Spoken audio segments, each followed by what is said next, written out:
Welcome, fellow seekers of challenge and triumph, to the SufferSooner podcast. Join us on a journey where ordinary souls embark on extraordinary endeavors. From the relentless grind of gravel to the punishing gauntlet that is triathlon, we've tasted our fair share of suffering.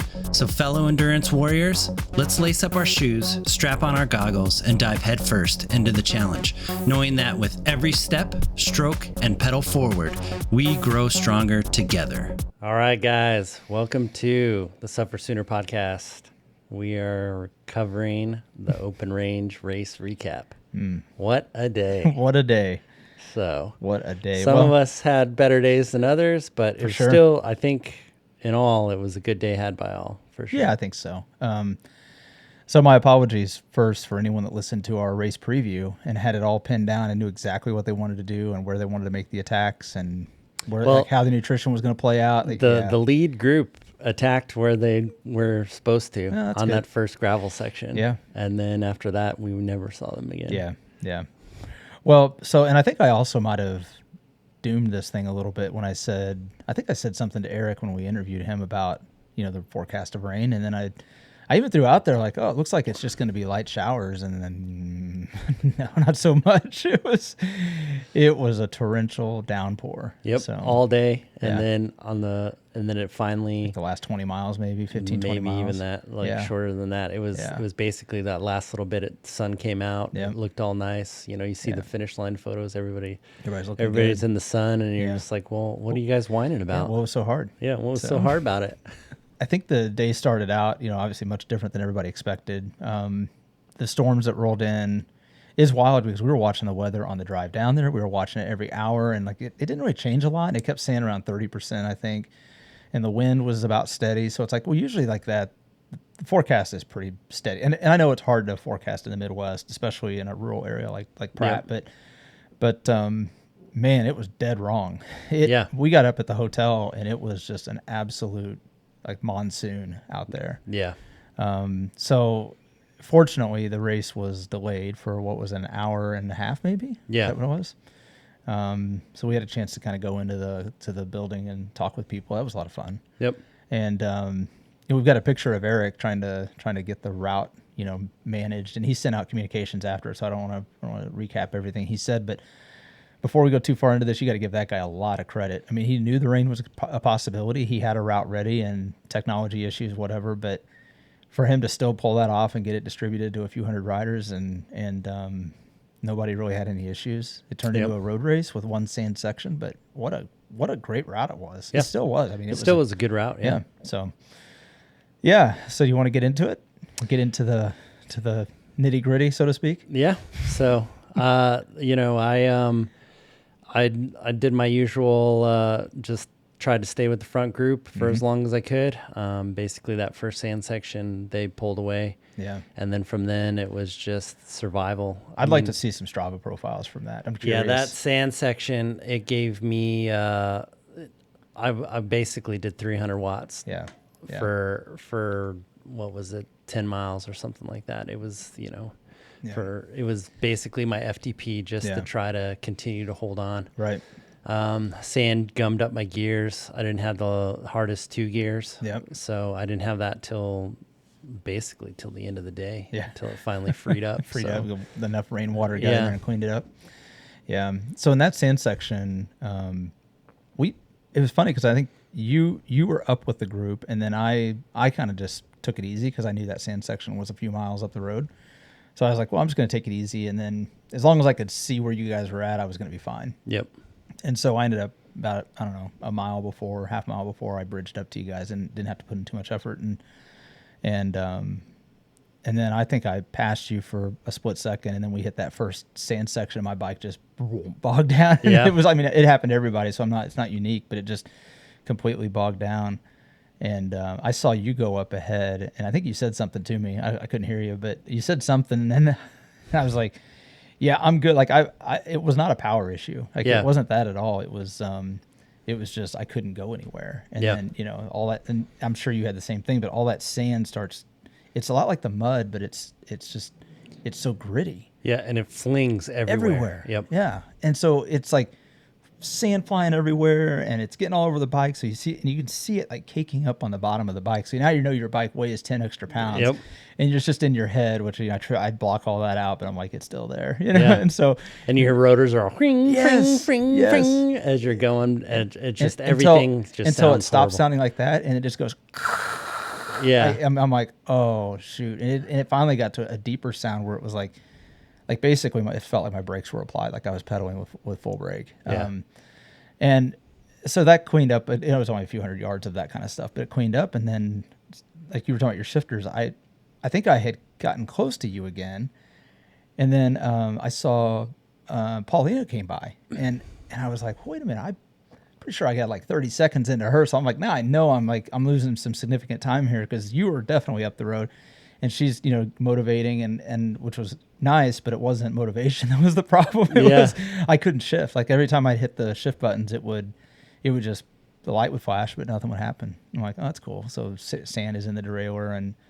And anyway, long and short of it is I had mechanical issues for that whole section, and that really was not fun. I traded places with people because a few times it would free up, it'd free up, and then I would get a little push down a hill or something. But man, it was so frustrating because all I could do is see you guys go, and then when everybody made the left turn onto the road, I didn't see you guys, and I was like, damn, I think I lost them. Like, there's no way. Yeah, because as soon as we hit that road, I made the left turn, and all I was doing was keeping Tyler in sight, because I was like, oh, there's no way we're going to battle this out all day again. So I was like, just keep Tyler in sight. And then all I kept saying to myself, just keep Tyler in sight, keep Tyler in sight. Yeah. Turned that corner, dropped my chain, and I was like, mother. And then I was just jumped off the bike real quick, pulled the chain back out, and then just hopped back on and continued to ride as hard as I could. And eventually a group came from behind with the overall women's leader, and then Courtney. She was in that group too. And then there was two masters guys in there. They were really strong, and they were highly motivated. There was like a U23 guy in there, and he was doing the 50 or the 100K. Yeah. And so there was a lot of highly motivated people. I was going to say, that's a long-winded way of saying you found the perfect group to help you. And so then we eventually caught up to Tyler, who was in front, and then another guy that was in front. Oh, nice. So then the stragglers that were basically stuck in no man's land, that weren't part of the lead group, were basically, we caught those guys, and so it was just, we were chasing, and so we were just going. Yeah. And we were taking polls. But like you said, if you got a motivated group, and we talked about that in the pre-race, it's like if you can find a motivated group, you're gonna be in a really good spot.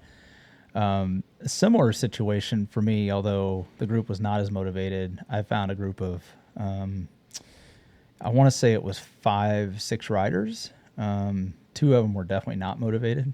Yeah. And 2 of them had like, one was like one of the clear shell jackets to keep the rain off, but it was just flapping constantly. So like, no matter how hard they're pulling on the front, it's not going to be enough, right? And then another person had a plastic trash bag that was tied up, but he had aero bars, so that was at least some help. But it's still like, and then there was a guy in a green kit, and I took a page out of your book because I was like, this guy, I've got to keep him close because I think he's going to work at least until he blows up. And we've actually ridden with him before.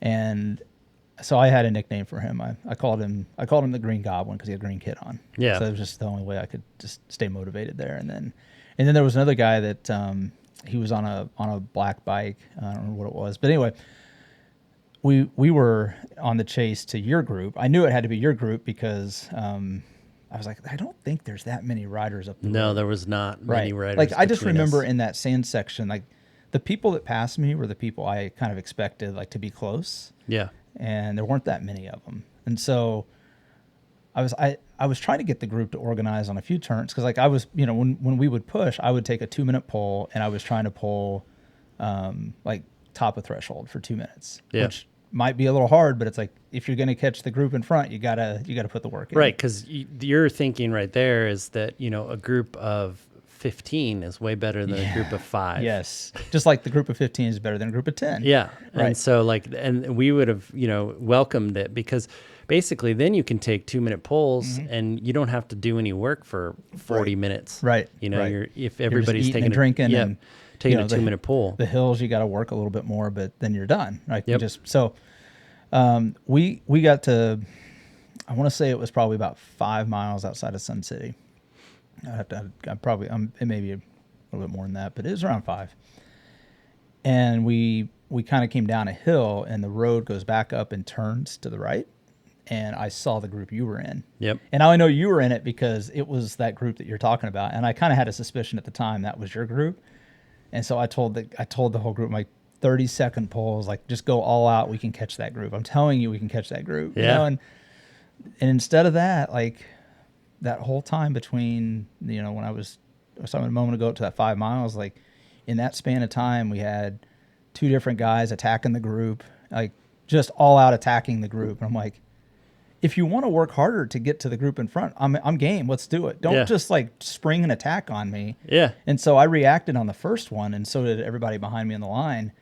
And then the second one, I told everybody, like, stop. Like this is ridiculous. Like if he wants to go up the road, let him go up the road. That's fine. Like right your own right. I don't care. But I'm not going to chase your attacks when we're still 90 miles out from this thing. Yeah.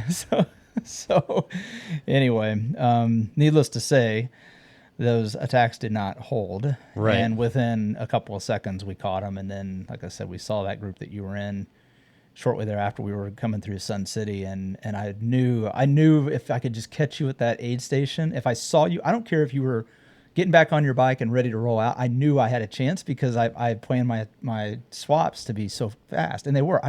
My total stoppage time for this ride, Travis, was under 5 minutes. Oh yeah, mine was 3 minutes. As I say, it might have been 3 or 4 minutes, but it was definitely under 5. Yep. And I was like, that's phenomenal considering some of the things we've had before. So anyway, we get into that aid station, and there you are.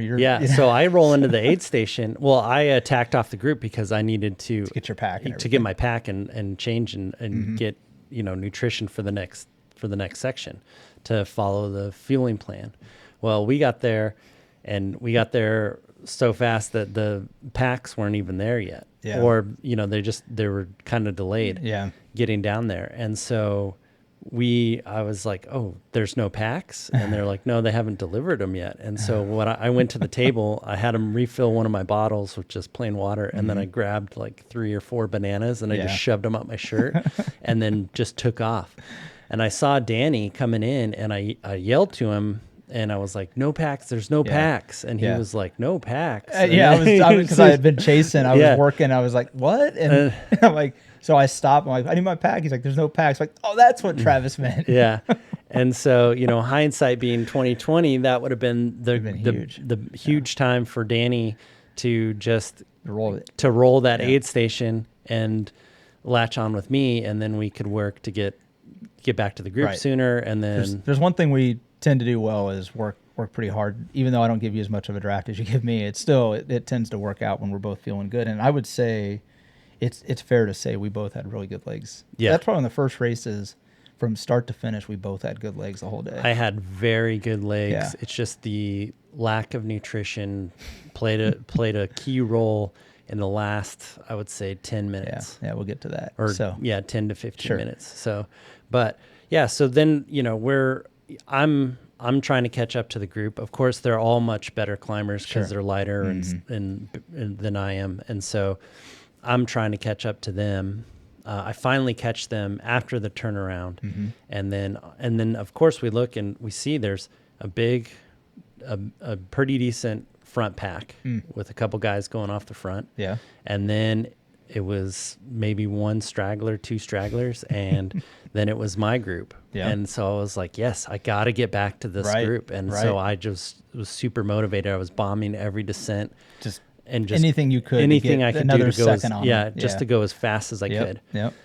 And so I finally caught up to I caught and passed Tyler right before we went into Sun City. Yeah. And then I just rolled through Sun City and gambled. Yeah. And even though you could get your pack, I was like, I'm not losing this group. And so I caught back up to Hannah and those guys, and Courtney, and then the 2 Dougs that got first and second in the Masters. Yep. And I caught up to them, and they started. They're like, let's take 30-second polls. Let's get organized. Let's start going, and that was the way it was until Medicine Lodge. Yeah. So. Yeah, that was a tough section for everybody. I mean, we knew it would be coming in, but like that was a tough section because you get that. Well, I take that back. I think the section out of Medicine Lodge was probably much harder for a few different reasons, but. If you didn't have a group going from Sun City to Medicine Lodge, that was a tough section. Yeah, because it was straight in the headwind. Yeah. If you didn't have anybody to work with, it was going to be a long haul. And I opted to, so I was working to try to catch you coming back, because when we got to turnaround and I saw you and I was like, okay, I think he's about maybe like 3 miles maybe, because I just guessed because I didn't know where the turnaround was, but so I was like, okay, if it's 3 miles, I mean, if I could get some help, like that's the thing, because like it's hard into a headwind.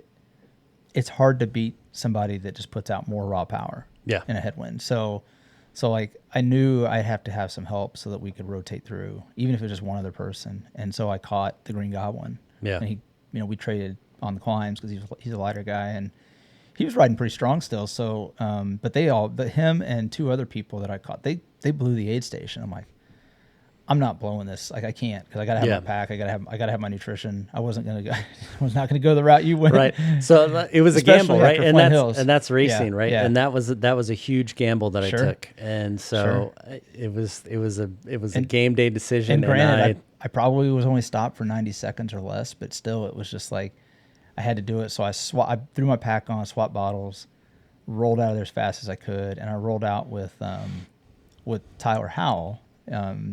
Who, we've ridden with him at Badass and a few other races over the years, and I thought, okay, I'm gonna just catch to him, and he was gone. Like it's just like you. He's a bigger guy, he's a strong guy, and he's gone. Yeah. Well, so much for catching Tyler. so I'm rolling, and I see a group of 3 or 4 up the road, and I can tell I'm gaining like every couple of minutes. I'd look down at my watch or my computer and see the time. I look up and see the distance, and I'm like, I'm gaining, so that's good. And then I just decided, once I caught him, I decided, like, you know what, this is the same group I was talking about, those 2 guys. And there was a lady with them, and I didn't know who she was. I was just happy to be in some cover for a minute. And so I told him then, I'm like, I think we should just work to get to Medicine Lodge. Like, no amount of me just trying to push through solo was going to be smart. Right. Because like, I might be able to get there 30 seconds faster or a minute faster, and at what cost? Like, how much energy do I have to put out? So I just decided to rotate with them, and then the lady, she dropped. You could tell she was struggling a little bit, so she dropped, and I felt bad, but at the same time, like, we still got to go, and the other guys were hanging in, and I don't know, we got to Medicine Lodge, and I dropped both of those guys coming down the hills because they both had big, rain jackets on, so I dropped them. And then I saw Tyler at Medicine Lodge. he got lost. Oh, man. Like, thank goodness, that's the only way I can catch you. Right. I tell him, like, give me like 30 seconds, Tyler. I will work with you. Like, just give me 30 seconds to get my pack swapped. That's all I need. And I don't know if he didn't hear me or he's a good guy. I know he's not doing anything underhand, but he was gone. I'm like, son of a, can't catch a break. Like, I just need somebody to work with. So we get on the Isabel Road, right? The 8-mile march. Yep.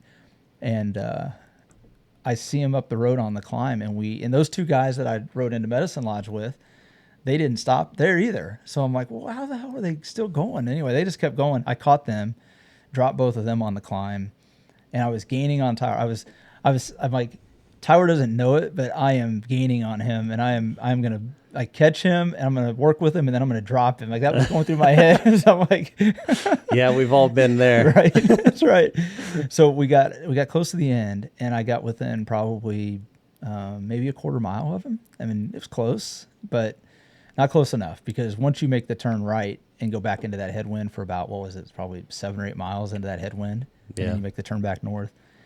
He was gone again. And I'm like, no, I just needed to catch him. Yep. And we got on these rollers, and I see up the road, he's chasing somebody else. And now I'm like, well, he's motivated. It's not like he's So I just worked. I mean, that's all I could do. I just worked. And, you know how it is. You just work as hard as you can. You know, I didn't really pay attention to my numbers. I looked at my numbers after, and they're some of the highest numbers I've ever put out for the amount of time. So I know I was working hard, but it just wasn't enough to catch that guy. And good job, Tyler. Yep. That's all you could do. Tip your cap. Yeah. I did catch up when we made the turn back north. I did catch up to the other Tyler that you challenged with last year, and he was shelled. Yeah. Like to the point I'm like, you okay? Like, you need anything? Because he was cooked. Yep. Yeah. So I think he, when we were going back into Sun City, he pulled off to go get his pack. Okay. And then I think he tried to fight really hard. Yeah. And to get back on, but I think it was just it's one of those distance too far. It was just, I think it was him and maybe another guy. Okay. And so they were trying to catch up to us, and they just could never get close enough to latch on. Yeah. And the group was working, and so, you know, we, like I said, we were pulling pretty good going into Medicine Lodge. Get to Medicine Lodge, I grab all my stuff, and I tell the group, I'm like, hey, I'm gonna take off because you guys are better at the hills. Yeah, so they're gonna catch you. Yeah, and I was like, you know, I'm not attacking or anything, like, and I'm just gonna wait up because I want to work on the headwind section. Right. And they're like, okay, cool, that sounds great. Yeah. One of the Dougs, he already went through there, and so my motivation was just to catch back up with him. Yeah. I almost caught him on the last bit of the rollers before we turned right. But then I had to go to the bathroom so bad, and I didn't want to piss the chamois. Yeah, don't ever do that. I don't care how bad it is. The group caught me, Courtney, Hannah, and the other Doug. They caught me, and Hannah throws this attack, and I'm like, oh my gosh! And it's just me and Courtney, and I'm like, all right. Both Dougs follow that attack. Yeah, both Dougs follow that attack because they're like, well, you just go with the lead. Just go with the lead, and whatever happens, happens. Yeah. So then I was like, I'm like, we had a truce. we were all friends. And then you guys stabbed me in the back, and so I get done going to the bathroom, and I get up to Courtney. I'm like, Courtney, like they put in an attack. They're trying to drop you. I'm like, do you want to get back to these guys? And then she's like, I'm like, well, then let's go. I'm like, this is gonna be hard, but we have to go hard because I was, and this is your specialty, by the way. And so here they are attacking into the headwind, and I'm like, which when you told me this, I'm like, they did what? Yeah, it just didn't make sense. And so she's, Hannah throws this big attack, and then I'm like, and then I'm thinking, I'm like, okay, I have to take Courtney with me. Sure. Because otherwise they're probably going to either keep attacking or I'm strong. I may not be strong enough to bridge that gap. So I need somebody to help. And so if Courtney comes with me, at least the other two that are attacking with Hannah will see like, hey, they're coming back to us. Like we need to especially because it is rollers and power to weight's not in your favor. No matter how much the headwind it was, it just, those were uphill rollers the whole way. Yeah. And so I get going, and basically it was like I'm pulling and I'm making sure Courtney's right behind me, and Courtney's like hanging on, and I'm like giving her like 30-second pulls, and I'm slamming everything I have in my pockets. I'm pulling bananas out from under my shirt that I grabbed from the other aid station, and I'm just slamming it all in my face, and I'm just pulling and pulling and pulling. Whatever you can get. Yeah, whatever I can get. And I was just like, obviously they didn't, I told Courtney, I was like, obviously they didn't read the back of my rain jacket where it says never give up. That's right. That's right. And so we were pulling, and she's just like, we get back to him. Like it took probably 8 miles or so before they finally gave up the attack. Yeah. Yeah. And, basically I was gaining on them. They could see it. And they could see it, and they could, they were checking. And so then we got back together, and then I was like, oh, what the heck, man? I thought we were friends. I mean, I get it. It's a smart move for the overall women's. Hannah saw blood in the water for sure. Yeah. And obviously Courtney was struggling, and she was kind of like in that, like, chance. She's like, are we grouping back together? So that moment of not being like not sure of what was going on. A little bit of uncertainty. Yep. And then that was enough for Hannah to just, pull on an attack and go. And so then... But what they don't know is that your specialty is the diesel engine into the headwind. Yep. Even with uphill rollers, like you can lay down a heavy power for a sustained period of time. Yeah. So that's what I was like saying. I was like, that's what I do best. Yeah. I'm like, that's me. I can. Yeah. Because what did I tell you before the race? I said, if I can just be with you in that last 10 miles or so, and I can use those rollers, anything to my advantage, I will just rip your legs off on little like punchy sections. Yep. Because I've learned over the years that's the only way I can wear you down to the point where like I can create that gap. Yep. But yeah. I mean, these people don't know that. They don't know. They don't know what they ask for. Yeah, they don't know what they ask for. So then the group comes back together. We turn into the tailwinds, the cross tailwind section, and I'm like, look, I'm like, here's the deal. Yeah, I just want to get. Let's all work together. I just want to get home. I don't want to attack anybody. I don't want anything. I'm like, the girls can figure it out. Yeah. But I'm like, there's train tracks right after Sawyer. I'm like, that's where you guys can. That's when we can stop talking and we start racing. Yeah. I'm like, that's fine with me. Because there's still 15 miles. There's Sawyer. 15 miles. Yeah. And so plenty of time to make plenty of time. I was like, I'm not going to do anything. Until then. And so then, we all kind of agreed, for whatever that's worth. For whatever that's worth, I don't know. But so we get to the train track section, we go up the little hill, and then we cruise down, and I tell everybody, it was great riding with you. Yeah. I hope you guys all have a great race, and they all see went you their guys, way. see you on the other side. And and then there was another big, long climb. Mm-hmm. Hannah put in another attack there. Yep. Courtney just couldn't hold on to it and just fell out the back. That attack is about 10 miles out. It's the last 2 miles of the straightaway section before you get back to normally you get to like a sandy section. This time it turned into pavement there. It was pavement because we were on the other road, but it's the same grade, and it's a great place for a sustained attack. And so she just goes, and then I'm hanging out with the other Dougs. And just having a good time. We're just kind of rotating through, kind of sharing the crosswind and just sharing poles and all that stuff. And then they're eventually like, let's just drop this guy. And then we got to we've heard enough of his songs. We got to another hill.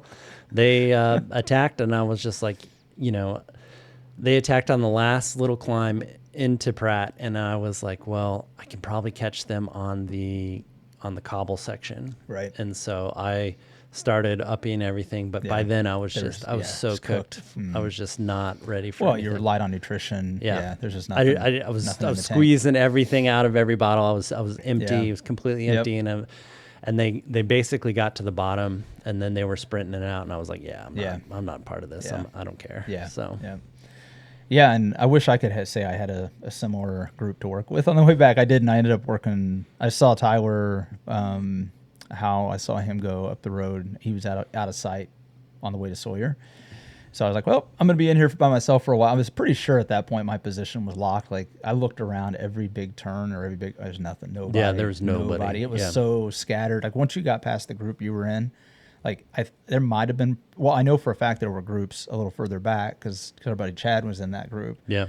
And he told us all about it. We'll have to get him on here to recap as well. But so I was like, well, I'm still going to work because I'm looking at my clock and I'm like, ooh, I got a chance to break 7 hours on open range. Like that's a pretty good accomplishment. I'll take that. And also like my average power was for 6 hours and 50 whatever minutes it took to get it done. My average power was like the highest it's ever been. Yeah, same with stoppages, mine. Right? Yeah, so same with mine. Just freaking railing it for that amount of time. It was so much fun. Even with the rain, you can't fault anybody for that. But it was. Let's put it this way: when we were starting, I was miserable. I was like, I don't even know if I want to do this. But the buckle's on the line. Yeah. It's got to be 5 consecutive years, and I'm like, so I just kind of decided if it's truly all pavement, I'll just suffer and get it done sooner. Yeah, and that's what we did. I mean, it was basically like I thought the same thing. We were shivering at the start line. I saw people at the start just shaking the whole time, and I was like, the hardest part of any rain ride or any ride that you're going to do in bad weather is that start. Yeah. Because once you get out in it, you're just like, okay, I'm out in it. Yeah.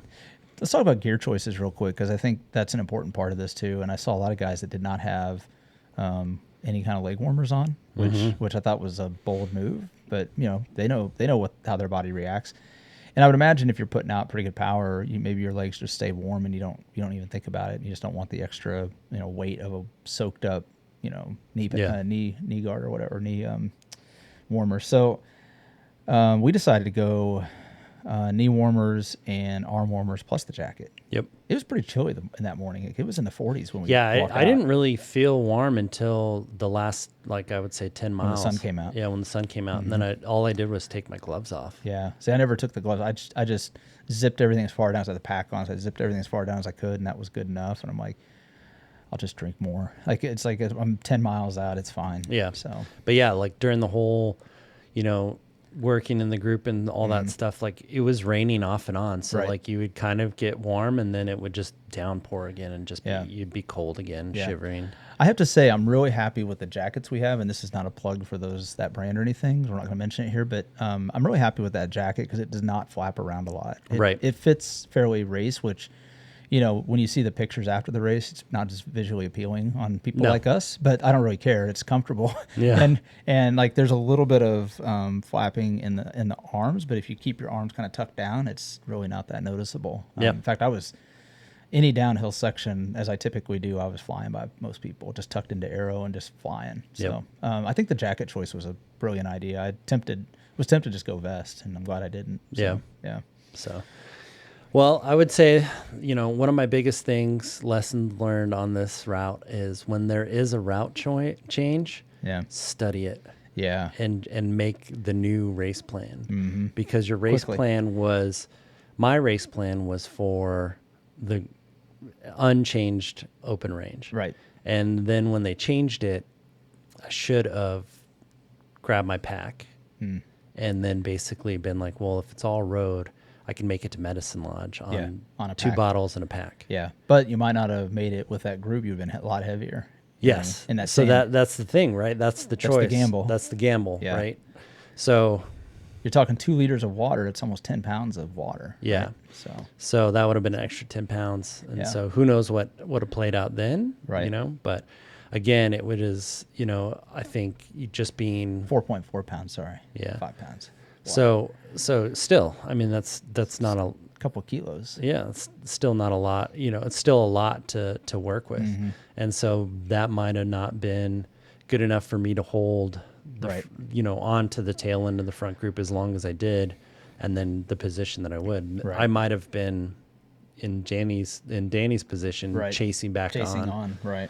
And I'm pretty well convinced if that would have happened and you and I had 2 or 3, even the 2 or 3 guys that were in my group that, attacked and I couldn't figure out why, they were definitely motivated. They seemed to have a lot of energy at the moment. I don't think that lasted as long as they thought it would, but I'm like, okay, if you can get a couple of guys that are motivated to work, I was pretty convinced that if I could just get to that next chunk. Yep. But that's just it. That's the name of the race. Yeah. That's why at the beginning you try to bury yourself to stay with it as long as you can. And if you get shelled out, you get shelled out. But I remember, so one of the things that was a very positive thing here was I was constantly drinking out of my bottle. Yeah. Constant. And to the point where I was ahead of nutrition. I had 480 calories in my bottle and I had that bottle done in an hour and 10 minutes. Plus I had a goo down. Yeah.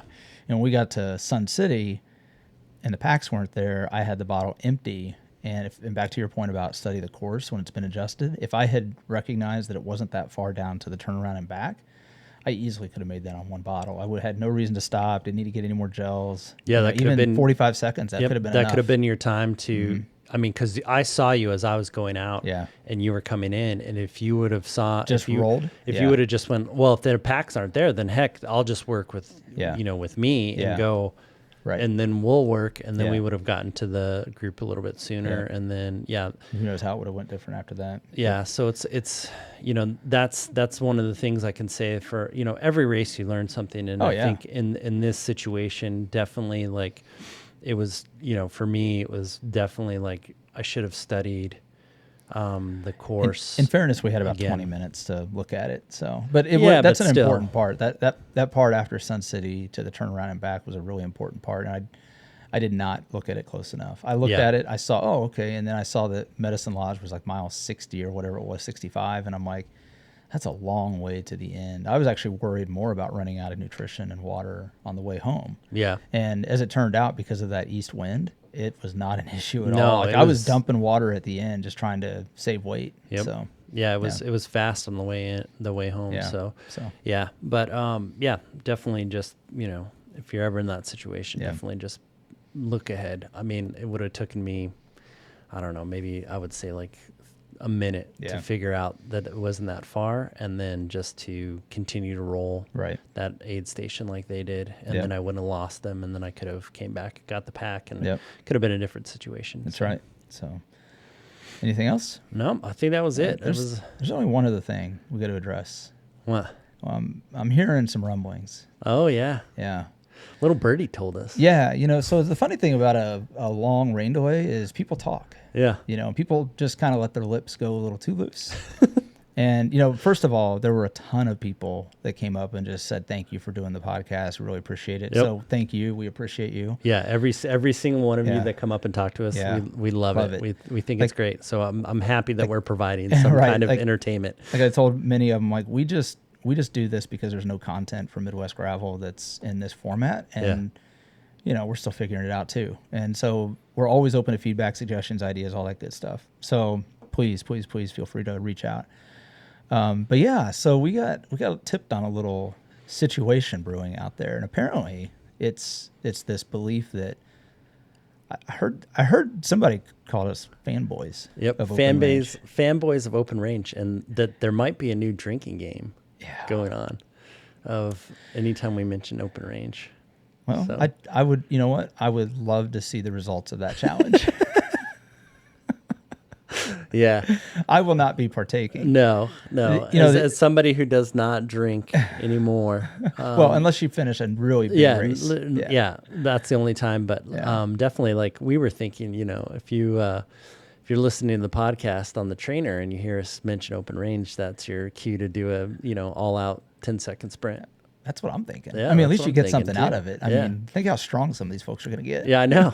People are going to be. There's going to be no. Yeah, there's no sprint that they're not going to. They're going to lose. I heard that several positions this last weekend, and the first one of Flint Hills, that they were down to sprint finishes. So you all need work on your sprint, me included. Yeah, all of us. But definitely, I want to see results of the drinking game. I can't wait. That's good. That's too funny. Yeah, that was pretty funny when we heard that. I was like, oh, yeah, that fits. It's fair. I'm not upset. Yeah, no. I do. For whatever reason, I do love this race. For, there's some races that you just fall in love with for whatever reason. I will say there was one story I caught after the race.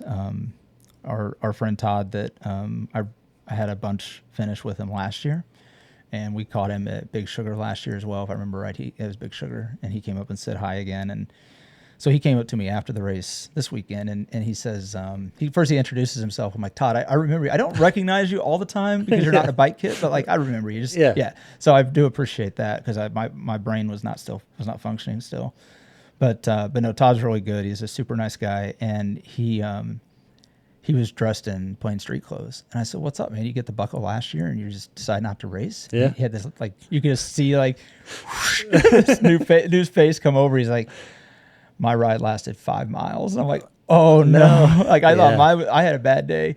So his derailleur was effed and his chain kept dropping off and he couldn't get it. Couldn't get any of it. It's still, even, I'm sure now he's got it into a shop or maybe at home and he's fixed it. But yeah, he was toast. And I said, well, the good news is you got your buckle last year because I would have been pretty hacked off. Dude, I was telling bad luck. I was telling Eric on the way. I was like, Eric, if something would have happened to me in that section, I mean, I would have been walking my bike. Because I'm not gonna. I mean, chances are I'll probably do this race for as long as Eric puts it on. But like to get so close and then have a mechanical or year something number like 4, that. And then now next year we need it to be a dry year. Yep. And just be a normal year, and then just everything go well. Yep.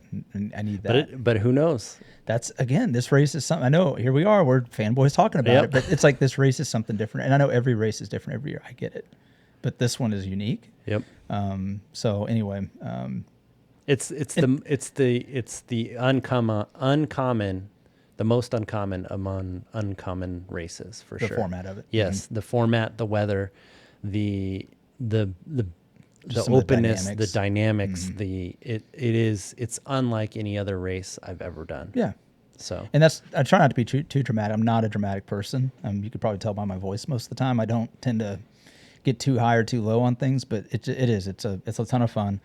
So looking forward to year number 5 next year. Yep, me too. Hoping it's a clear, sunny, cool day. That'd be nice. Yep. Maybe a light wind. A little light wind from the south. Yep. That would be great.